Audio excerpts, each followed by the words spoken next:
যারা কোরআনুল কারীমের কিসাসের বিধানকে সংবিধানে ঢুকাবে, ওই লোকদের সংসদে ঢুকা দরকার। তবেই বাংলাদেশের মানুষ ন্যায় বিচার পাবে।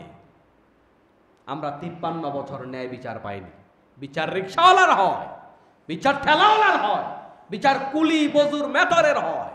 এমপির ছেলের বিচার হয় না, মন্ত্রীর ছেলের বিচার হয় না, সচিবের ছেলের বিচার হয় না। ঠিক কিনা বলেন?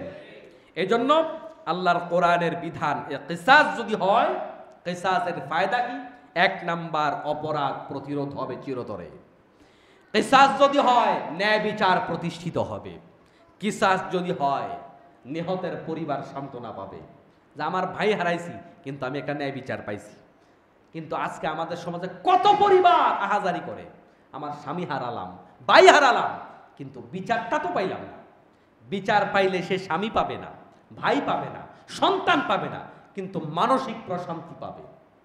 কিন্তু সেই বিচার না হওয়ার কারণে নিহতের পরিবার, বাংলাদেশে হাজার হাজার নিহতর পরিবার আছে, যেই পরিবারগুলো সান্ত্বনা পায় না।